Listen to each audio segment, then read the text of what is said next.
जय श्रीकृष्ण. दंडोत प्रणाम. जय शिवराय. जय स्वराज. जय स्वदेशी.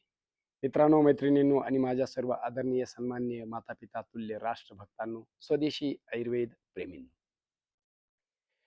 डेंगू ज्यांना ज्यांना डेंगू झाला आहे त्यांनी काय करायचं आणि डेंगू होऊ नये म्हणूनही काय करायचं, आज आपण बघणार आहोत. योग करणं योग्य का अयोग्य?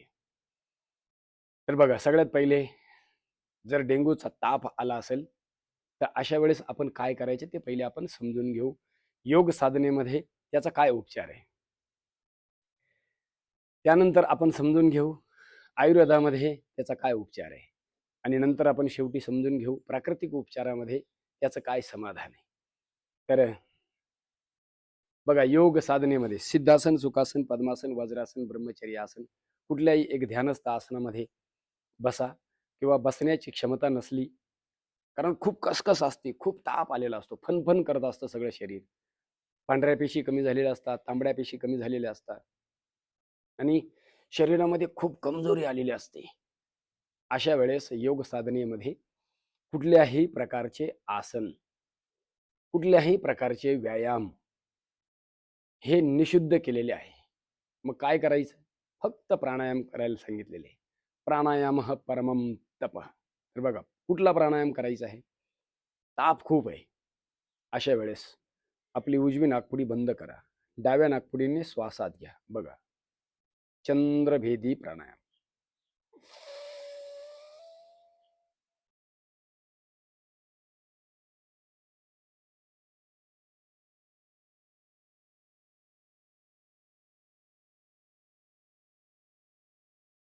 डाव्या नाकपुडीने श्वासात घेतला, थांबायचं, कुंभक करायचं, त्यानंतर उजव्या नाकपुडीने त्याला सोडून द्यायचं.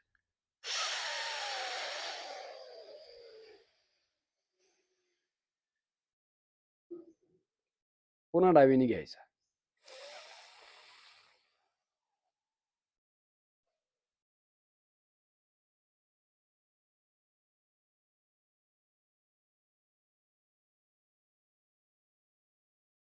सिद्धासन, सुखासन, पद्मासन, वज्रासन, ब्रह्मचर्य आसन करता नाही आलं तर पाठीवरती झोपून सुद्धा आपण हे करू शकतो. फक्त कंटाळा करू नका.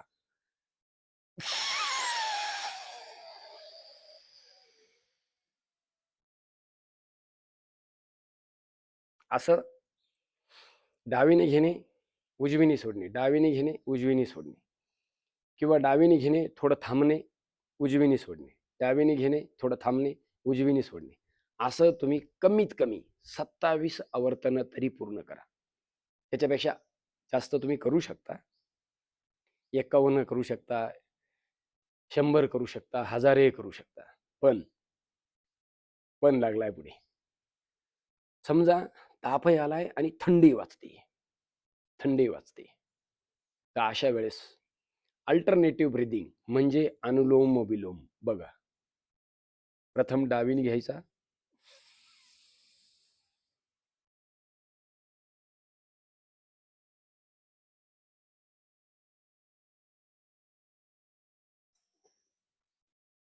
त्याला उजवीने सोडायचं,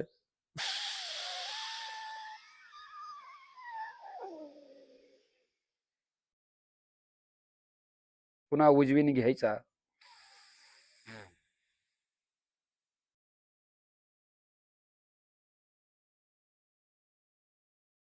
त्याला डावीने सोडून द्यायचं.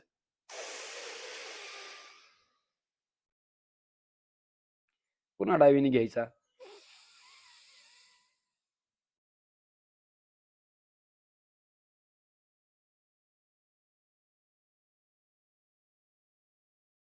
त्याला उजवीने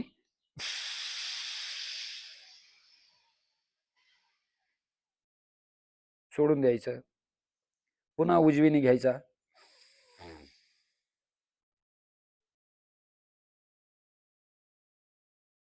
त्याला डावीने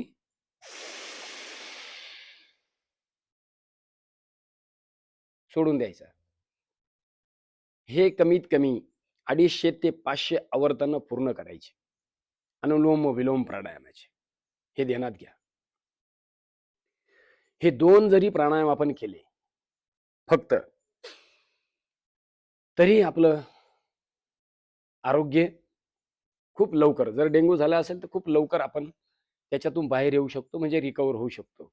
आणि कायम केलं तर कधी होणारच नाही, कारण यांनी आपली प्रतिकारशक्ती ही वाढत असते, हे लक्षात घ्या. सूर्य आणि चंद्र नाडीमध्ये आलेलं असंतुलन, बिघडलेलं असंतुलन हे संतुलित होत असतं.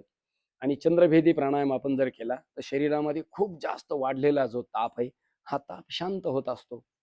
किती सोपं आहे. आपल्या ऋषी मुनी साधू संत, आपली परंपरा, आपली संस्कृती आणि आपला योग किती महान आहे, किती वैज्ञानिक आहे, हे लक्षात घ्या. हे 2 अभ्यास जरी तुम्ही पडल्या पडल्या तुमच्या अंथरुणावरती जरी केले, तरी त्याच्यातून लवकर तुम्ही वाचणार आहे, किंवा तुमची प्रतिकारशक्ती वाढणार आहे ना. डेंग्यूचा मच्छर चावला बी तरी काही होणार नाही. पण जर झालंच तर मी कायम एक शब्द बोलत असतो, तापाचा बाप आहे. हो, तापाचा बाप आहे. काय आहे तापाचा बाप? बघा, थोडंसं योग आपण आता बघितला, तर थोडं प्राकृतिक उपचार आपण बघून घेऊ. हे प्राकृतिक उपचारामध्ये हे कडुनिंबाचे पानं आहे बघा. कडुनिंबाचे पानं. कडुनिंबाचे साधारणतः असे पानं घ्या, ताजे पानं, आणि त्याचा साधारणतः अर्धा ते 1 कप रस काढा. म्हणजे सगळेच पानं असे घ्यायचे, पूर्ण मिक्सरमध्ये टाकायचे, कोमट पाणी टाकायचं आणि चालू करायचं मिक्सर. वाटून घ्यायचे, किंवा पाट्या-वराट्यावरती व्यवस्थित वाटून घ्यायचं. आणि याचा पाणी युक्त, म्हणजे पाणी असतं त्याच्यामध्ये, याच्यातून जो रस निघतो आणि बाकी आपण टाकलेले जे पाणी, असं साधारणतः अर्धा ते 1 कप तुम्ही काय करायचं,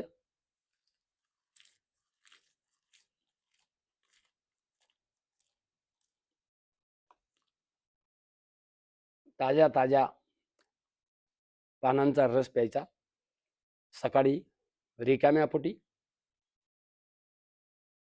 किंवा जेवणाच्या अर्धा ते 1 तासानंतर. हे 3 दिवस करायचं,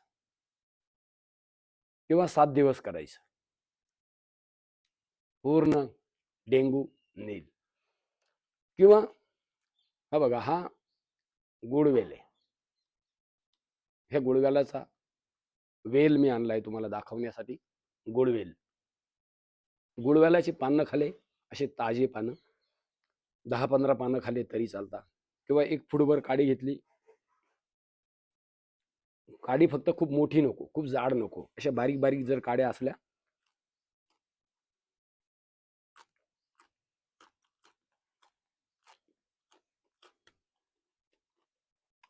तर असं तुम्ही चावून चावूनही याचं सेवन करू शकता. गुडवेल, कडुनिंब, चिरायता, चिरायताचा सुद्धा काढा करून पिता येतो. गुळवेल, कडुनिंब, आपण याचे ताजे पानं असे खाऊ सुद्धा शकतो, किंवा त्याचा रस काढूनही आपण पिऊ शकतो. किती? अर्धा ते 1 कप. किती दिवस? 3 ते 7 दिवस. आता शेवटी आपण समजून घेऊ, आपल्या आयुर्वेदामध्ये याचा काय उपचार आहे. आयुर्वेदामध्ये डेंगू नील नावाची गोळी आहे. 2-2 गोळ्या सकाळ दुपार संध्याकाळ घ्या. जेवणानंतर गिलोय घनवटी घ्या. 2-2 गोळ्या सकाळ दुपार संध्याकाळ. लहान मुलं असतील 1-1 गोळी करा, सकाळ दुपार संध्याकाळ. ना तर तुमच्या पांढऱ्या पेशी कमी होतील, ना तांबड्या पेशी कमी होतील, ना म्हणजे ज्याला आपण तबकड्या म्हणत असतो, प्लेटलेट्स, ह्या प्लेटलेट्स ज्यांच्याही कमी झाल्या त्या वाढून जातील. गव्हाचा तृणरस आहे, गुळवेलाचा रस, त्यानंतर कोरफडीचा रस, पपईच्या पानाचा रस, हा जर समप्रमाणामध्ये एकत्र करून जरी आपण पिला, तरी खूप लवकर आपल्याला डेंग्यूमध्ये लाभ मिळत असतो. तर माझी सर्वांना ही नम्रपणे प्रार्थना आहे सध्या पावसाळ्याचे दिवस आहे, सगळ्यांनी काळजी घ्या. स्वतःचं संरक्षण करा, आपल्या परिवाराचं संरक्षण करा. सगळे स्वस्थ राहा, मस्त राहा आणि खुश राहा. पण योग करा आणि ह्या आयुर्वेदावरती विश्वास ठेवा. खूप समस्या आली, जागचं उठता सुद्धा येत नाही, तर तापाकडे दुर्लक्ष करू नका. ताप मेंदूपर्यंत जायला नको.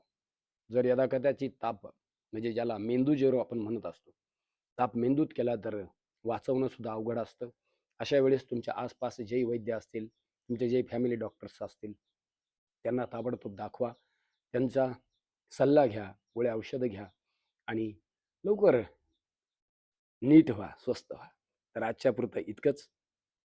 माझी सर्वांना पुन्हा एकदा नम्रपणे विनंती आहे, करबद्ध प्रार्थना आहे का सगळ्यांनी योग, आयुर्वेद, प्राकृतिक चिकित्साच्या प्रती